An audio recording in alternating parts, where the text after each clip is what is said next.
principalmente. E aí, então, o que os candidatos podem fazer, levando em conta que estão cada vez mais acontecendo fraudes em concursos públicos, concursos públicos estão sendo suspensos, estão sendo cancelados. O que está acontecendo? Simplesmente isso é uma coisa que é do momento agora, ou está sendo trazido à tona e aí dá uma imagem, passa uma ideia de que a coisa está aumentando?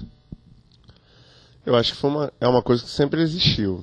Não acredito que tenha surgido agora, não.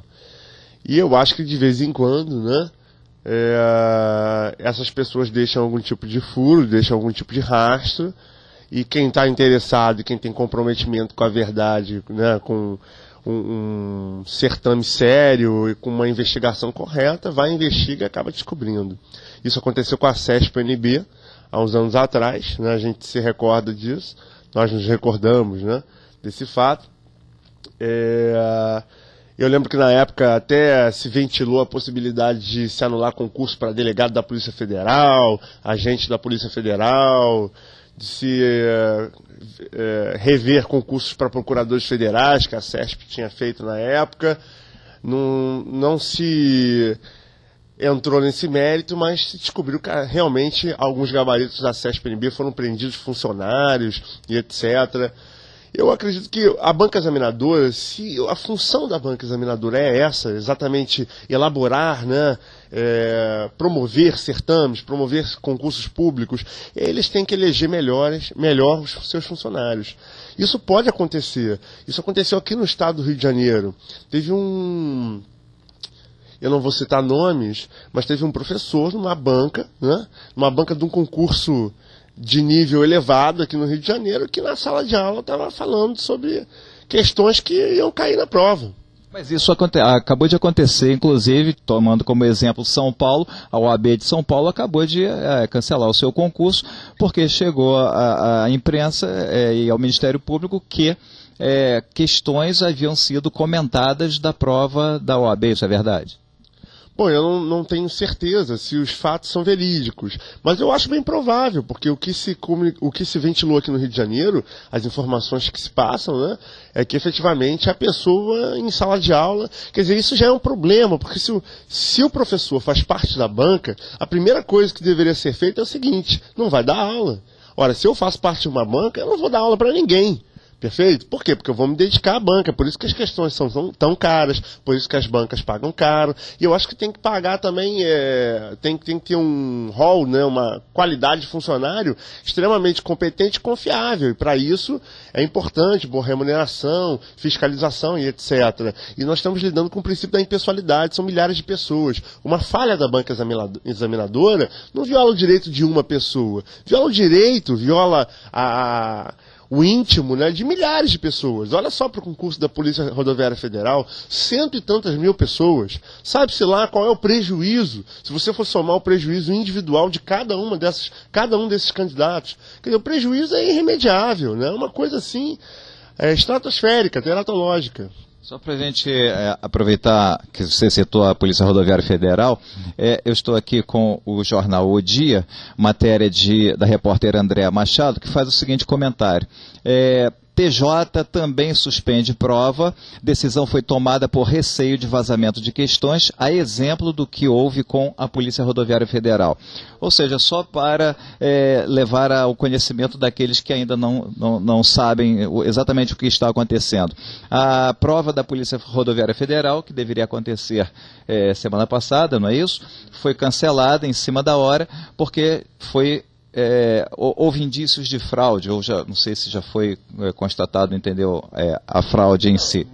Me parece que antes mesmo da prova acontecer, essa prova foi levada ao magistrado.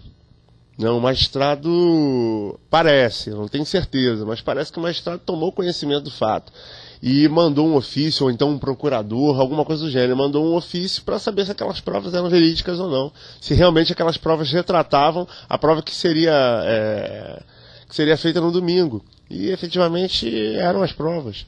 E você comentou sobre prejuízos. Então, ela conclui, mais de 122 mil candidatos estão na disputa pelas 340 vagas oferecidas pela PRF para Mato Grosso e Pará. São pessoas que fretaram ônibus, que compraram passagens de avião, alugaram hotéis, desistiram até de empregos ou pediram demissão de outros. Enfim, são pessoas que realmente modificaram as suas vidas, que modificam, que fazem projetos de vida em razão de um concurso público, às vezes estudando 1 ano, 2 anos, 3 anos. E nós aqui do TV Concurso, nós somos realmente defensores do Instituto do Concurso Público. Mas o programa de hoje ele está voltado realmente para mostrar que existe um outro lado, infelizmente, aliás, como em qualquer, lugar, infelizmente ainda existe fraude. Não deveria existir em lugar nenhum. Mas já que existe, o TV Concurso está aqui, inclusive, para denunciar, para acolher, ouvir e acolher, procurando trazer pessoas gabaritadas como o senhor para procurar elucidar essas dúvidas. O que um candidato que é lesado deve fazer? Quais são os principais direitos que ele tem? É uma relação de consumo? É um contrato? Como funciona? O que o candidato pode efetivamente fazer? Na verdade, entendo que existe uma relação obrigacional, sem sombra de dúvida. Não diria que é um contrato propriamente dito, porque na verdade o edital ele reproduz o que a lei estabelece, né? E algumas vezes a lei autoriza o administrador público a estabelecer alguns requisitos em edital. E esses requisitos, obviamente, eles têm que ser baseados no princípio da razoabilidade. Você não pode fazer exigências esdrúxulas, né, no concurso público. No entanto, aqui o que me parece não um descumprimento contratual. Na verdade, ocorre que uma atuação de uma forma negligente ou de uma forma imprudente da banca examinadora causou prejuízo aos cidadãos, aos candidatos que haviam aderido ao concurso público, né? Não para dizer isso aqui que isso seja um contrato de adesão. Aderir no sentido de que o candidato não estabelece cláusulas, né? Ele apenas anui. Mas ele anui porque é a lei quem estabelece as regras para você ingressar, para você se inscrever e etc. A administração ela tem uma certa discricionariedade. Ela pode estabelecer alguns requisitos, sempre dentro de um juízo de razoabilidade. E o Código Civil estabelece que todo mundo que causar, qualquer pessoa que causar prejuízo a terceiro, fica obrigado a reparar o dano. E aqui no caso, ao que me parece, houve culpa em elegendo da banca NCE, porque ela elegeu mal os seus funcionários, ou os professores, ou as pessoas que participaram do certame, e no momento que ela elege mal os seus funcionários, e esses funcionários acabam gerando um prejuízo para terceiro, quem responde é a própria banca. É o próprio NCE que vai responder pelo dano que o servidor, que o funcionário causou aos particulares. A própria repórter aqui do jornal O Dia, Andréa Machado, ela cita aqui, ou através da fonte dela, que parece que também existem servidores envolvidos nisso, com formação de quadrilha, podendo chegar a um número, inclusive, de aproximadamente 10 pessoas envolvidas nessa fraude.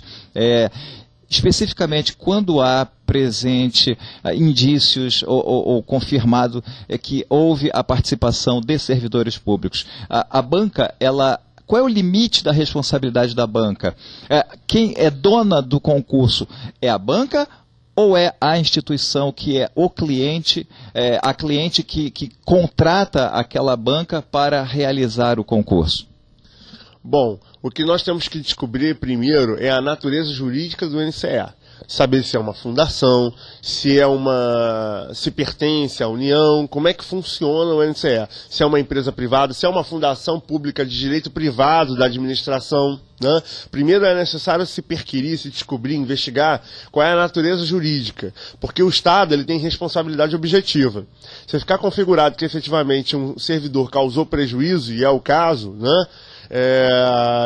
Estão alegando aí no jornal que efetivamente foram servidores, no caso da PRF, há servidores envolvidos, aí nós temos que ver se o NCE, se foram servidores do NCE, se o NCE pertence à administração, ou se foram servidores da própria PRF. Se foram servidores da PRF, a União também tem o dever de indenizar.